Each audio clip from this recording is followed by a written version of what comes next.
আমি দৌলতদিয়া টার্মিনাল থেকে দালালের মাধ্যমে 300 টাকার মাধ্যমে আমি হচ্ছে কেবিনে উঠি, সহায়তা পরিবহনের ইঞ্জিন কাভারে উঠি। ওখান থেকে টার্নিংয়ে চলে আসে, আসার পরে গাড়ি কিছুক্ষণ ওয়েট করে, সিরিয়ালে গাড়ি।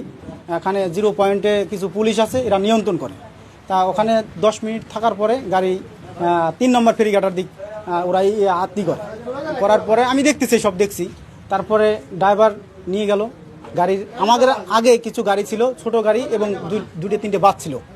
2-3টে বাসের পরে আরও কিছু প্রাইভেট কার ছিল, ছোট গাড়ি। তারা আমি দেখিনি, তার আগেই ঢুকে গেছে। ওরা প্রাইভেট কার অনেক আগেই ঢুকে গেছে। গাড়ি আনলোড হওয়ার সাথে সাথে ওই প্রাইভেট কার ফিল আপ করে ফেলছে, এবং আমাদের আগে যে 3-4টে গাড়ি ছিল সেগুলো যা ফিল আপ করে দিছে। এবং কি আমাদের গাড়ি যখন উঠবে তখনই পল্টন থেকে নিষেধ করতেছে, আর গাড়ি আটবে না, গাড়ি আসেন না, আমাকে নিষেধ করতেছে। আধা কয়েকজন লোক নিষেধ করতেছে। তা ড্রাইভার কি করলো, ব্রেক করলো।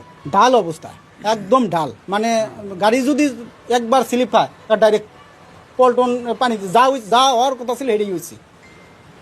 তা কিছুক্ষণ গাড়ি আমি ইঞ্জিন কাভারে বসেছিলাম মিনিমাম 15 থেকে 20 মিনিট বসে থাকার পরে গরম লাগছে দিয়ে আমি নামিয়ে গেছি। আর ড্রাইভার পয়েন্টে বসে রয়েছে। আমি মানে পল্টনে যা বসে রয়েছি, মোবাইল টিপতেছি। মোবাইল টিপার মধ্যে এর মধ্যে দেখি ছোটো ফেরি আসা, মানে ছোটো একটা ফেরি আসা, লোড ফেরি আসার পরে থামানোর পরে কিছু যাত্রী আদার সাইডের যাত্রীগুলো নেমে বের হয়ে আসছে। কিন্তু ডালা নামায় নেই। ডালা নামানোর মানে প্রসেসিং চলছে। এমন মুহূর্তে আমি আমার গাড়ির দিক তাকাই দেখি ডালে যে অবস্থা ছিল, মানে প্রচুর স্পিরিটি। মানে ড্রাইভার কন্ট্রোল করে পারতেছে না। মানে ড্রাইভার খুব চেষ্টা করতেছে মানে গতি থামানোর জন্য, ব্রেকে ই করতেছে। দেখা যাচ্ছে, আমি বাইরে থেকে দেখছি কি কেমন করতেছে। তা উনি কোনোভাবেই কোনো কিছু করতে পারে নাই। ডাইরেক্ট যার অ্যাঙ্গেল, পল্টনের যে অ্যাঙ্গেল সহ মানে গাড়িটা পানিতে অর্ধেকখানি যখন ভাঙিয়া অর্ধেকখানি চলে গেছে।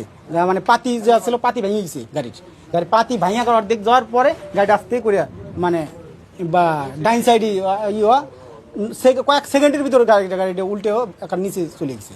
এই হলো। তারপরে আমি দেখছি 4-5 জন লোক বাড়াইছি। কিছু 2জন মহিলা ছিল, আর কিছু একটা পুরুষ ছিল, একটা ছেলে ছিল। এই আমি দেখছি। আর বাইরে আর একটা ওটা ভিডিও আসে না, আমি দেখছি। কিন্তু বাইরে থেকে আরও 2জন ওই মেয়েরা বাড়াইছে, মানে পল্টনের নিচ দিয়ে বের হয়েছে ওই দুজন। আর এই তো, আর একটা মহিলা অনেক অসুস্থ, ওখানেই মারা গেছে। ওখানে আমরা দেখছি যে মারা গেছে। না, হেল্পার আমি দেখি নাই। আমি দেখছি কাঠধারী ড্রাইভার, অল্প বয়সের ড্রাইভার, 27 থেকে 28 বছর বয়স হবে, এরকম বয়স হবে। হ্যাঁ, কাঠ আছে। এর ইসিতে লাগায়নি, কাঠটা ওয়েট পকে প্যান্টের ইসিতে লাগায়নি। ঠিক আছে।